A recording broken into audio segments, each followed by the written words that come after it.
You have been served. The stranger didn't even say hello. He just shoved a thick packet of legal documents into my chest and walked away. I tore open the envelope, my hands covered in sawdust. It wasn't a bill. It was a lawsuit filed by my own parents, Claudia and Arthur Vance versus Julian Vance. They weren't suing for money. They were filing for quiet title, claiming they were the true owners of the Victorian home I had spent 3 years restoring with my own sweat and savings. The document called me a squatter. It demanded my immediate eviction so my older brother, Justin, could take possession of the master suite I had just finished painting. They weren't asking. They were taking. I sat on the unfinished floor. The legal papers spread out around me like a debris field. The smell of fresh pine sawdust, usually my favorite scent, suddenly made me nauseous. I read the complaint again. Constructive trust. It was a fancy legal term for a simple lie. My parents, Claudia and Arthur, were claiming that the $150,000 I had poured into this renovation wasn't my money. They claimed it was their cash, entrusted to me, and that I was merely the project manager for their investment. They weren't just rewriting history. They were stealing 3 years of my life.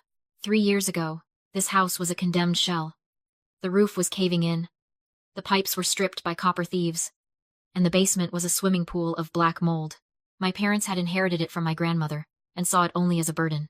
If you can fix this pile of junk with your own money, Arthur had told me, handing over the keys with a sneer, you can keep it. We wash our hands of it. He laughed when he said it. He thought I would fail within a month. I didn't fail. I worked double shifts. I ate beans and rice. I saved every dollar.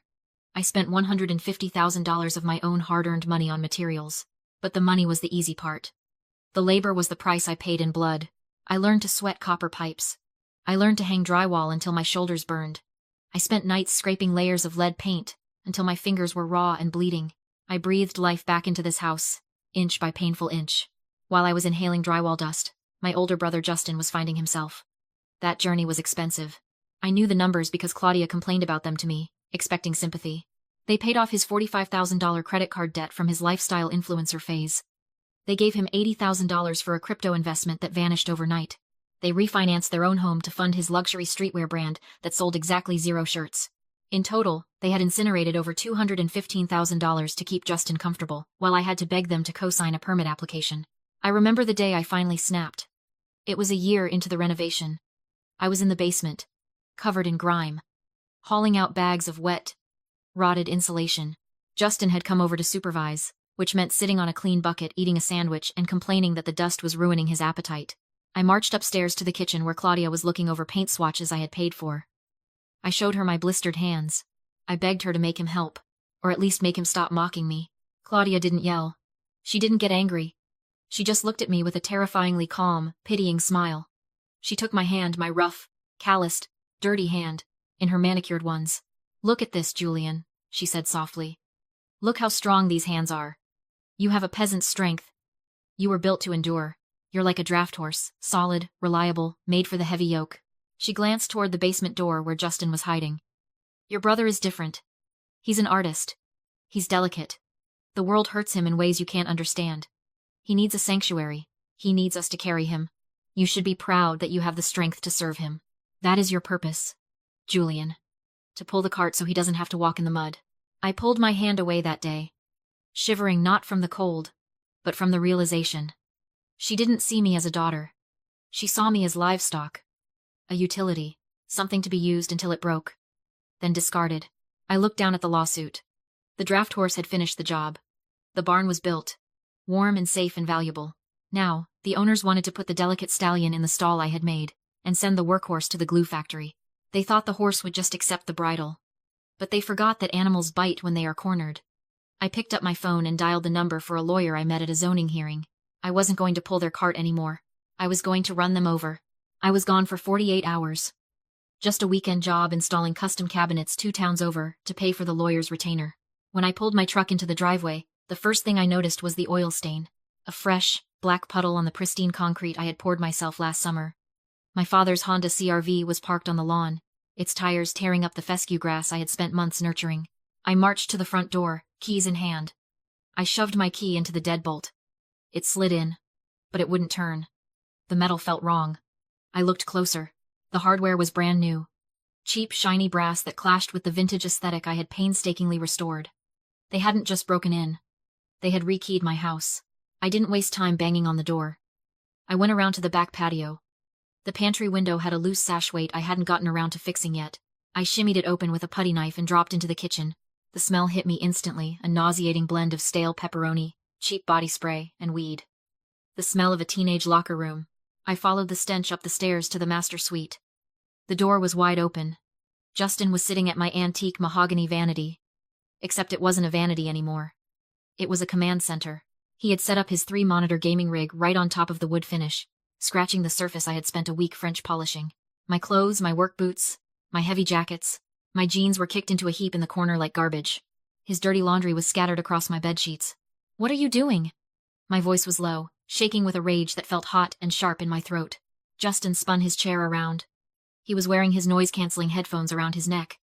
He didn't look scared. He looked annoyed. "Mom said I could take the big room," he said, popping a chip into his mouth. "The lighting is better for my stream. Besides, you're never here anyway." I grabbed the power cord to his rig and yanked it from the wall. The screens went black.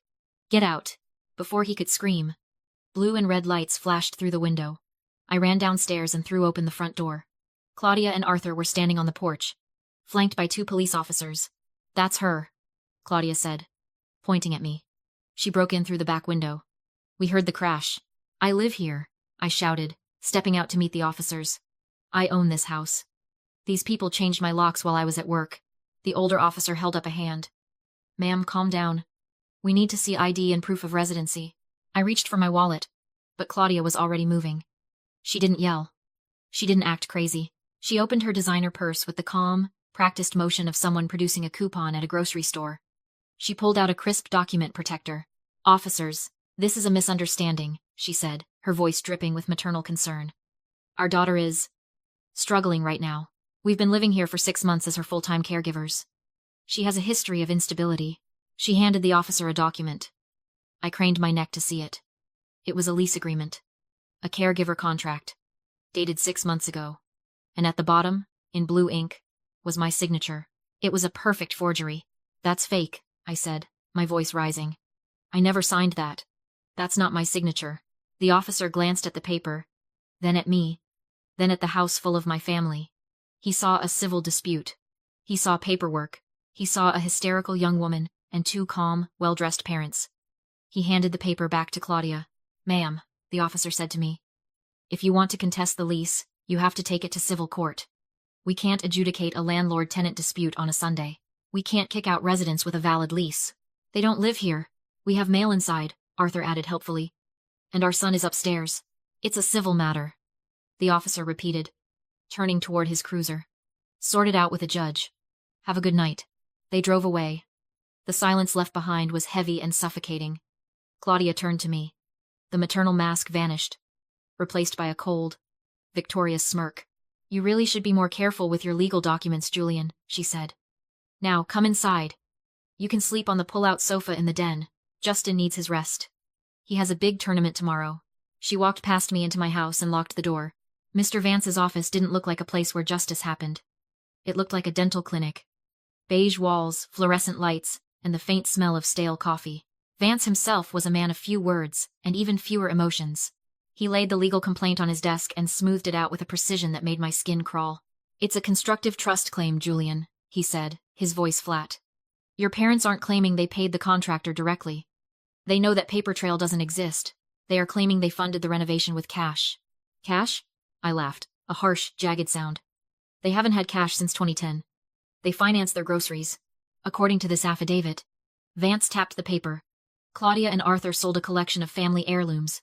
Jewelry, silver, antique firearms over a period of 10 years. They claim they stockpiled the proceeds, roughly $150,000, in a home safe to avoid tax liabilities.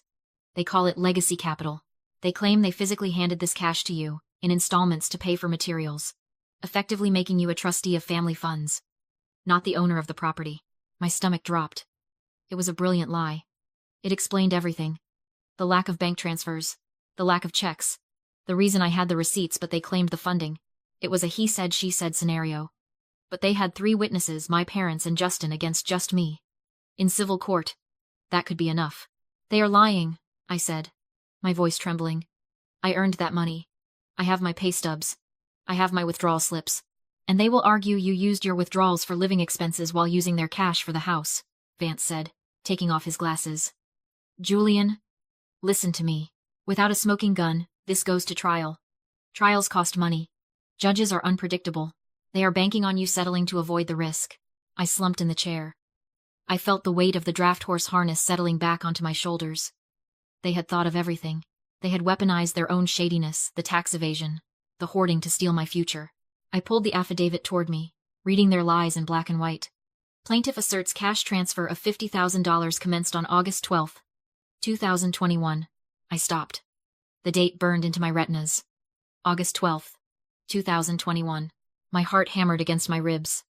I closed my eyes, digging through the filing cabinet of my memory. August 2021. The summer of the heat wave. The summer I started the roof repairs. But there was something else. I remembered the kitchen table covered in paperwork. I remembered Claudia crying about creditors calling the house.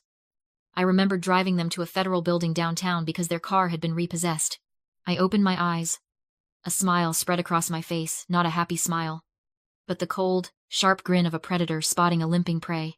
Mr. Vance, I said, my voice steady as steel. Do you have access to federal court records? Of course. Look up Claudia and Arthur Vance. August 2021. Specifically, look for a Chapter 7 bankruptcy filing. Vance typed on his keyboard.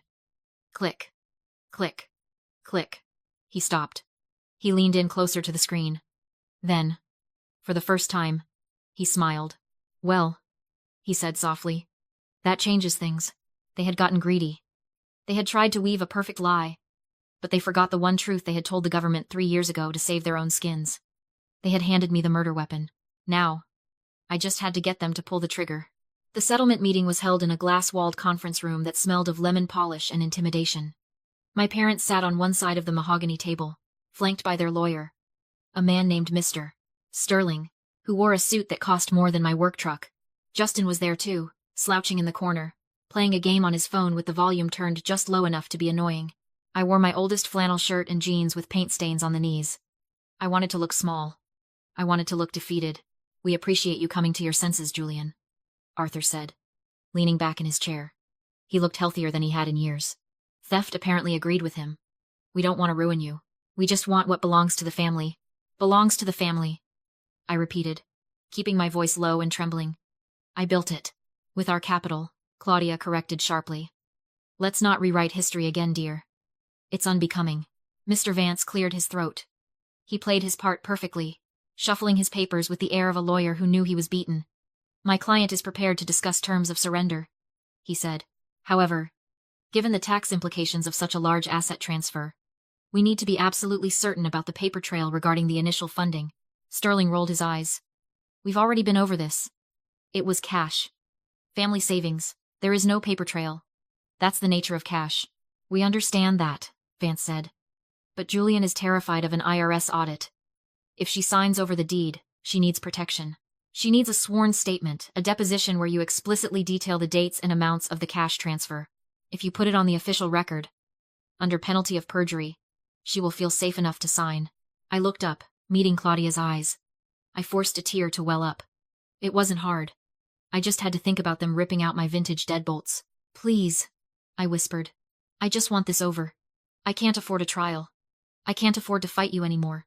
But I need to know I won't go to jail for tax evasion because of this money.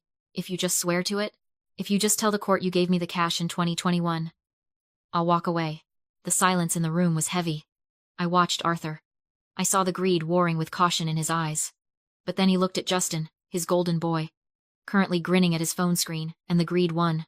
He looked back at me, seeing only the broken draft horse, finally ready to be put out to pasture. Fine, Arthur said, slamming his hand on the table. If that's what it takes to get you out of our house, we'll do it. We have nothing to hide. We can schedule the deposition for Thursday, Sterling said, checking his calendar. We'll get it on the record, sign the settlement papers immediately after, and you can vacate by the weekend. Thursday works, I said, wiping my eyes. Claudia patted my hand, soft and smug. You're finally doing the right thing, Julian. We'll even let you keep your tools. I pulled away. Thank you. I left, waited for the elevator doors to close, then wiped off the fake tears. They'd taken the bait. convinced the deposition was their victory lap. They hadn't checked their own history. In 48 hours, they'd swear to a lie. At the deposition, Claudia confidently testified she gave me $50,000 in cash on August 12, 2021, from savings kept in a floor safe. She swore they were solvent. I introduced Exhibit A, their Chapter 7 bankruptcy filing, dated August 20th, 8 days later, declaring zero cash, zero assets. Silence. They had trapped themselves. Either they lied to federal court bankruptcy fraud or they were lying now perjury. Both were fatal. Their lawyer invoked the Fifth and withdrew the case. Too late. The transcript was public. The United States trustee reopened their bankruptcy within days. Assets frozen. Fraud exposed. Everything seized. 2 weeks later, a sheriff arrived, not for me, but for Justin. He was evicted, stole my parents' last car, and disappeared.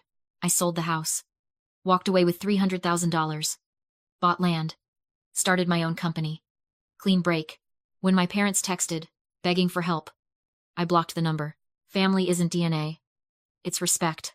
And I was finally free.